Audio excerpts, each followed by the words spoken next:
29 सितंबर 2008 को महाराष्ट्र के मालेगांव में भिक्खू चौक के पास एक मस्जिद के निकट मोटरसाइकिल पर लगाए गए विस्फोटक उपकरण से हुए धमाके ने पूरे देश को हिलाकर रख दिया था। इस धमाके में 6 लोगों की मौत हो गई थी और 95 से अधिक लोग घायल हुए थे। ये घटना रमजान के पवित्र महीने और नवरात्रि से ठीक पहले हुई थी, जिसके कारण इसे सांप्रदायिक तनाव बढ़ाने की साजिश माना गया। इस मामले में साध्वी प्रज्ञा सिंह ठाकुर, लेफ्टिनेंट कर्नल प्रसाद पुरोहित समेत 7 लोगों पर गंभीर आरोप लगाए गए थे। करीब 17 साल बाद 31 जुलाई 2025 को मुंबई की विशेष एनआईए अदालत ने सभी 7 आरोपियों को बरी कर दिया। आइए समझते हैं कि यह फैसला कैसे और क्यों आया। मामले की शुरुआत और जांच। मालेगांव ब्लास्ट की जांच शुरू में Maharashtra anti terrorism squad (ATS) ने की, जिसकी कमान तत्कालीन प्रमुख हेमंत करकरे के पास थी। एटीएस ने अक्टूबर 2008 में साध्वी प्रज्ञा को गिरफ्तार किया और दावा किया कि धमाके में इस्तेमाल हुई एलेमेल फ्रीडम मोटरसाइकिल उनके नाम पर थी। एटीएस ने आरोप लगाया कि प्रज्ञा ठाकुर और कर्नल पुरोहित सहित अन्य आरोपी एक हिंदूवादी संगठन अभिनव भारत से जुड़े थे, जो कथित तौर पर मुस्लिम समुदाय के खिलाफ बदले की भावना से इस हमले को अंजाम देना चाहता था। अभियोजन पक्ष ने दावा किया कि इस साजिश में कई गुप्त बैठकें हुई थीं और कर्नल पुरोहित ने कश्मीर से आरडीएक्स विस्फोटक लाकर बम तैयार किया था। 2011 में यह मामला राष्ट्रीय जांच एजेंसी एनआईए को सौंप दिया गया। एनआईए ने 2016 में अपनी पूरक चार्जशीट में कई आरोपियों को क्लीन चिट दी, जिसमें प्रज्ञा ठाकुर भी शामिल थीं। हालांकि विशेष अदालत ने इसे खारिज करते हुए सभी 7 आरोपियों के खिलाफ गैरकानूनी गतिविधियां निवारण अधिनियम यूएपीए, भारतीय दंड संहिता आईपीसी और विस्फोटक पदार्थ अधिनियम के तहत मुकदमा चलाने का आदेश दिया।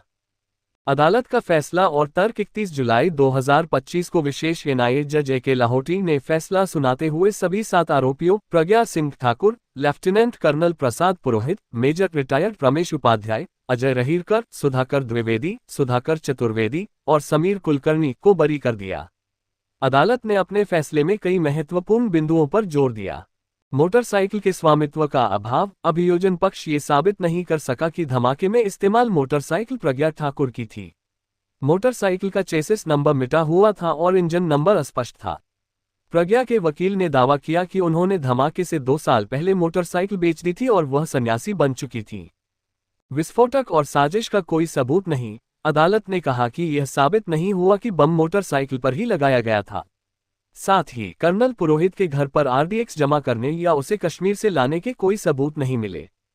यूएपीए का गलत इस्तेमाल। अदालत ने माना कि यूएपीए के तहत अनुमति लेने में नियमों का पालन नहीं हुआ, जिसके कारण इस कानून को इस मामले में लागू नहीं किया जा सकता। प्रमाणों की कमी और जांच में खामियां। अभियोजन पक्ष के 323 गवाहों में से 37 गवाह मुकर गए। घटनास्थल का पंचनामा गलत पाया गया और सबूतों का संग्रह विशेषज्ञों द्वारा नहीं किया गया, जिसके कारण फोरेंसिक परिणाम अविश्वसनीय माने गए। संदेह का लाभ। जज ने कहा कि केवल संदेह के आधार पर दोष सिद्ध नहीं किया जा सकता। अभियोजन पक्ष के पास विश्वसनीय और ठोस सबूतों की कमी थी, इसलिए सभी आरोपियों को संदेह का लाभ दिया गया।